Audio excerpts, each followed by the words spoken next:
talk a little bit about virtual reality training, and the reason I put this slide up is you'll see throughout the program we'll talk about some tests that we've done where we've done 100% virtual reality training. We're not advocating 100% virtual reality training. We're advocating a blend between virtual reality, if it makes sense, and your other regular training. But sometimes you have to drain the water out of the swamp to find the alligators, and that's why we do the 100% training to find out what happens when you take the instructor out of the program.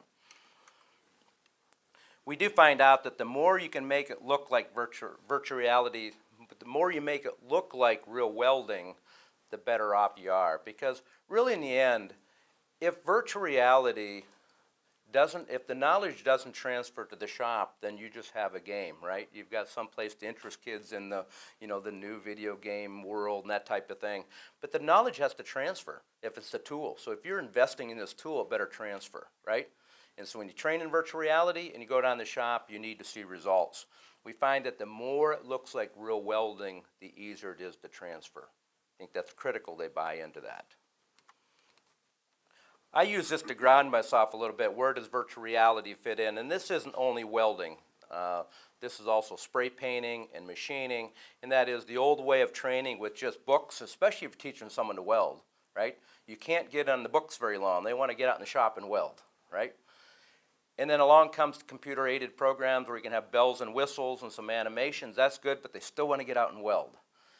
And they may not be ready for on-the-job training yet, which is hard to beat on-the-job training, isn't it, where you actually get out and put your hands on it. So virtual reality really is that gap where you can go from the wanting to put your hands on it, but you're not quite ready to go on-the-job training. So virtual reality fits in that slot very well. One of the most common questions I get is how much time should you spend on virtual reality before you go to the shop?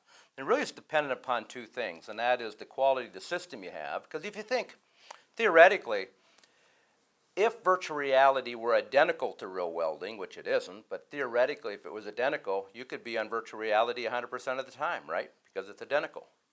So really it's a function. The better you make the machine, the more you make it like real welding, the longer the student will be on it. But the reality is the student chooses how long they're on that, because you can take a student and say, I want you on it for 4 hours, but if they're bored in 5 minutes, it doesn't matter. They're wasting the last 3 hours, right? So we're seeing that you go on virtual reality until you master whatever the task is, and that's based upon the student. But once they master the task, get out in the shop and weld, right? That's what we want to do. So it's really based upon how good the unit is and the level of the student. And so you have to have some flexibility in your scheduling on that, on how you do that. We're going to talk a little bit more and a little bit on the Iowa State study, but this was actually a statistically significant study that was done. And they did this study 3 ways. They took a group of UA pipe fitters that were experienced welders, and they had them weld with no welding instructor, going through the program, no virtual reality, just welding, learning how to weld. And then we took another group, 50% on virtual reality and 50% in real welding, and a third group were 100% virtual reality welding. They weren't allowed to talk to a welding instructor. They never welded before in their life, and the very first time they struck an arc was when they took their AWS bend test with 7018. Never struck an arc before. Weren't allowed to talk to a welding instructor. We found out that when they welded in the 50-50 group, that group scored very high. So in other words, when we did the 50% virtual reality and the 50% welding, in the 1G and 2F positions, the simple positions, we saw higher scores than we did with the traditional welding. So something was going on. So we put muscle patches on the individuals, we tested how their muscles were moving, and we redid the study where they weren't allowed to talk to a welding instructor, and they scored 100% bend test on both the root and face bend. Every single one passed, statistically higher than people who had a welding instructor. And so we found out that on very simple welds, virtual reality trains the exact motions very, very closely. But look what happens when you get over into 3F and 3G position. It gets a little more difficult. We know it's a little harder, right? They fall off the cliff. They need someone to teach them how to do that. That's what we're seeing. So we're seeing that virtual reality works very well in some places, but we sure need good welding instructors other places. Now the test is how do you incorporate that and put the two together? It's also our challenge when it falls off the cliff, why and how do we build things into the machine to keep the blue line above the red line as long as we can, okay? So what we tried to do is develop an integrated curriculum. And for instance, I have the one on shielded metal arc, for instance.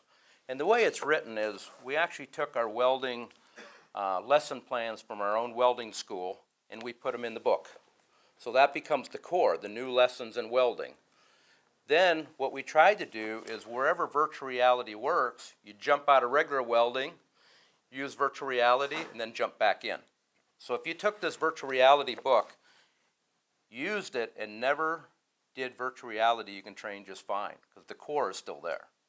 So the idea is if you want virtual reality and you have it in your school, it works, go ahead and use it. If you have a particular lesson you don't want it, then don't use it.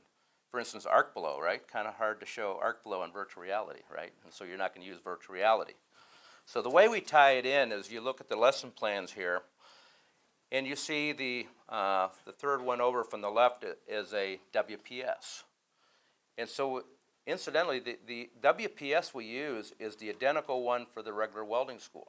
So every one of these was tested in our welding school, and we did a WPS for a regular welding school. So if you're doing a particular weld and you want to do it in virtual reality, you take the WPS and you set the welding machine up, the virtual reality welding machine, with that WPS. The wire feed speeds, the polarities, all these things are set up per the WPS, and you go through in virtual reality until the student then accomplishes that weld. Then they go to the real world, and guess what? You use the identical WPS, set up your welding machine in the shop, and weld with it. That's how we're incorporating it. And then once you get that particular task, back to virtual reality, the next level task, and you keep going back and forth. We have two different models. We'll go over the two of them briefly. We have the VRTEX 360, which is the full function machine, and then a machine that is about half that price, which is the VRTEX Mobile. It used the same puddle modeling. It just has a little lower functionality on the amount of pipe welds and those type of things. So you notice how we're trying to demonstrate the VRTEX 360, trying to weld things in position, very similar to what you'd see in real life, again, so it transfers from virtual reality world over to the real world. The idea on the mobile is, you notice the stand is very basic, so it's using the same coupons that we use in with the VRTEX 360, a limited number of those, but it's the exact same coupons, the same puddle modeling, everything's identical, but you notice the stand isn't the big stand that moves into position. It's just a small one that folds up and goes into the machine and sits on top of a table.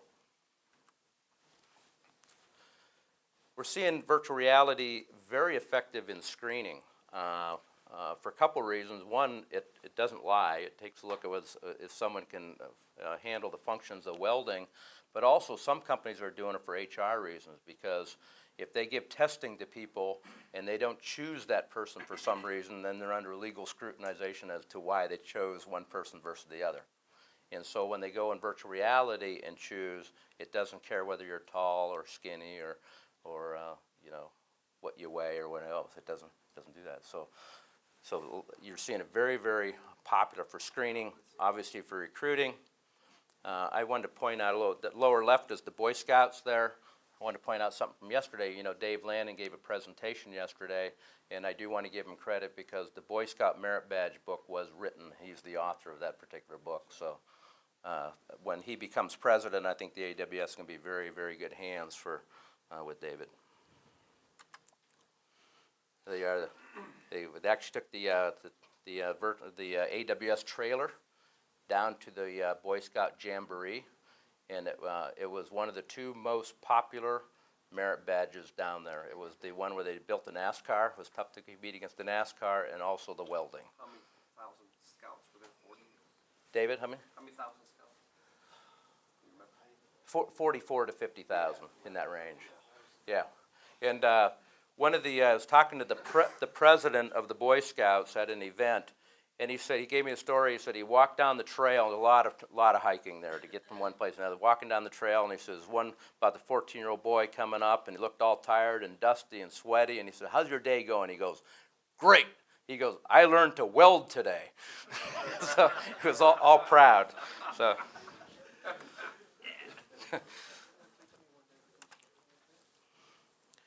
This is where we take the WPS, go into the virtual reality machine, and actually there you can sit what gas mixture you want, what flow rate do you want, what polarity do you need, and what parameters do we have. If you set them wrong, the machine doesn't allow the individual to weld. They got to figure out why they're setting it right, because in the real world we don't want them welding wrong. So they got to figure out why and be able to set the machine up accurately. All right, we have it in about 12 different languages now. We have the theory button actually came out when I said we drained the water in the swamp, and we asked the students, now you didn't have a welding instructor, what do you want? And they gave us 5 things they wanted, but they said we need theory, we need to know what's going on because we don't have a welding instructor to ask. So we embedded the theory button so you can punch that button and get instant access to some knowledge on what's going on. We think the core is actually the puddle modeling, because when you learn to weld, you can talk about muscle memory and all this, but if you're a good welding instructor, I think you know you learn to watch the puddle, don't you? That's how you learn to weld. You learn to watch that puddle. And so the puddle has to be somewhat realistic, otherwise it's just a bright arc. And so we spent a lot of time and effort getting the puddle to look like real welding. And so we took high-speed photography, high speed, and we recorded the sound, and made sure that we modeled the puddle to look like what's actually happening. So there's 100 million calculations a minute going on in this puddle. And so it's actually watching what you're doing and reacting. And so the puddle becomes very real. You're whipping a 60-10 arc. And what we did is we kick in the other, when you weld, I would sometimes say a blind man's a better welder than a deaf man, right? Because you can listen, you listen when you weld. And so when you get 75% out of tolerance, you're not completely out of tolerance, but within 75%, we start kicking in the audibles. The spatter picks up, the noise picks up, so you learn to react like real welding. So we want that to look like a real arc. That's critical in the learning process. We say welders learn by repetition. In virtual reality, the nice thing is you can weld over and over. We're seeing up to 6 times the arc time in virtual reality versus regular welding. And I think more importantly, you can practice what you need to practice on. So if you're welding, for instance, pipe welding, and you need practice on the root pass. So if you have a student, do you allow them to grab their coupons and weld the root pass from 3 o'clock to 9 o'clock and then throw it away because that's all they need to do, and then go get another one and get a whole pile of coupons that are only, you don't know, we pay for that. You're going to weld that out. Well, I don't need to practice on the fill and cap pass. Too bad, you're going to weld it out, right? You have to. We do that in our own welding school. But in virtual reality, you can now weld in that particular joint, that particular position that you want, hit new coupon over and over and over. You're practicing on what you need to learn on. And so it's not only you're doing more arc time, you're spending more time on what you need to learn. This is a closed loop. The way we did the methodology here is the upper graph, and on the left is the 5 movements, your angles and your speed and whether you're hitting the joint or not. And we track that real time while you're welding. You have 3 different screens you can see, but one screen that the instructor can watch when you're welding is, we call it the laser screen, or the student can look at the screen when they're done welding. So they make the weld and they bring this up and take a look at the screen, and they can see what their actions were. And in this particular one, you see the yellow line is the contact to work distance, got too far away. What happens when you get too far away? You get porosity, you get a bad weld. And so it shows you what you did wrong on the top and scores each of your movements so you know which one has the one you have to work the most on.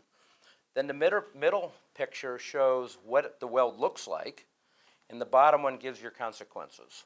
And so those are the AWS defects, whether it's lack of fusion or porosity, undercut.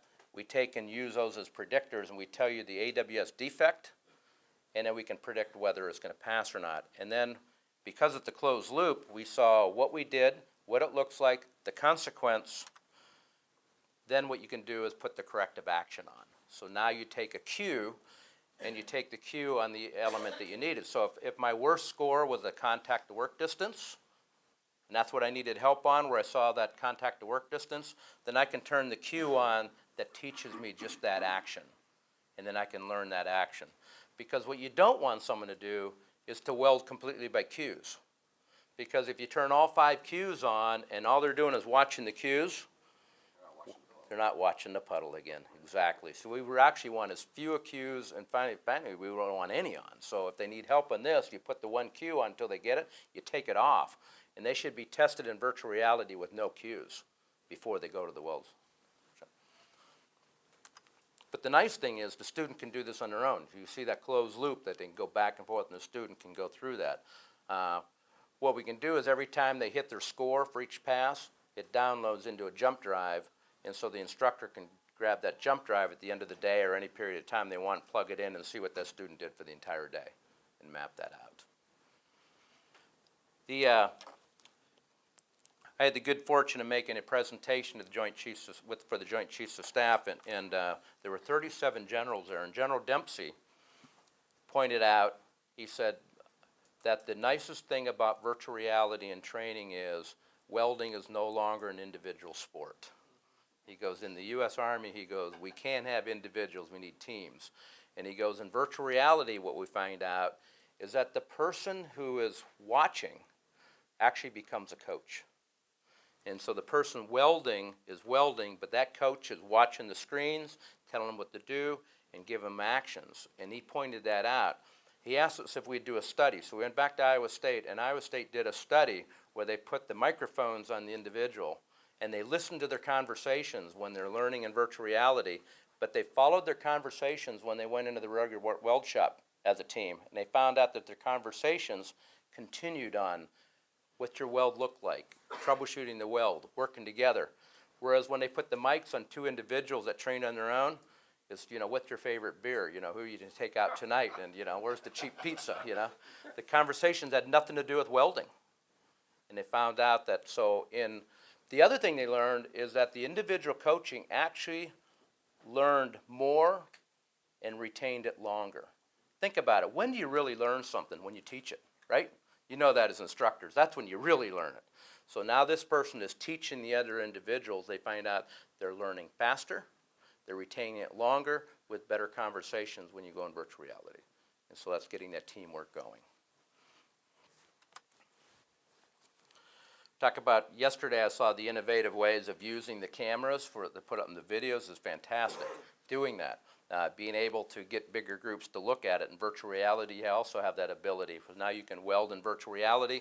You can put up on the screen when you're welding. You can stop it, replay it, analyze it, talk about it, what whipping is, whatever it is. And so you can do a lot of the same things we saw yesterday with that innovative use of the cameras. The studies are available online. We had the question yesterday.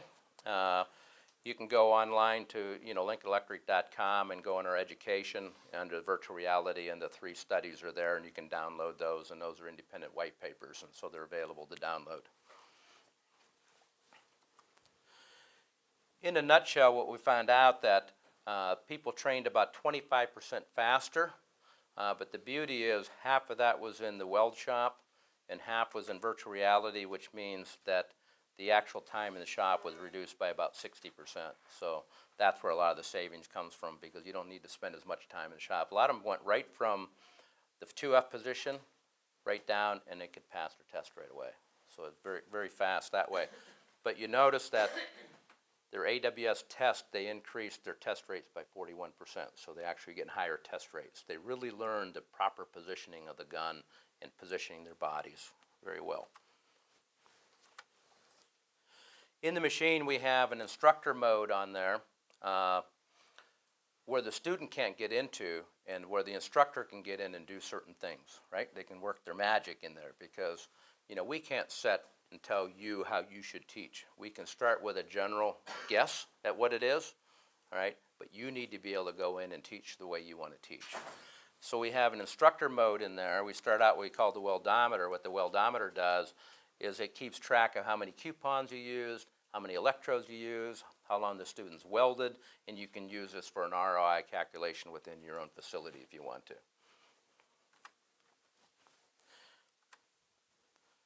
There we have the WPSs that we'll use.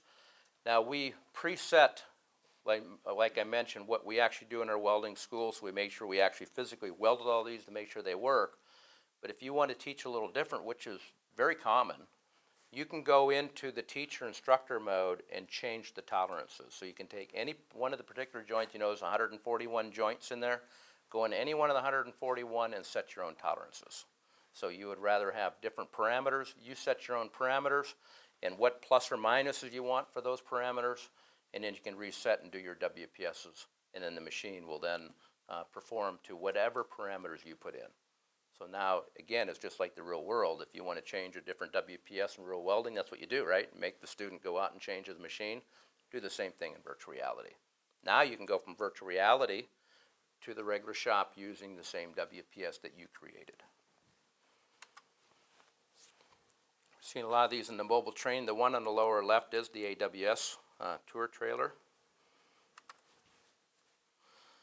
I talked about the different support materials that we have, whether it's the curriculum or the lesson plans.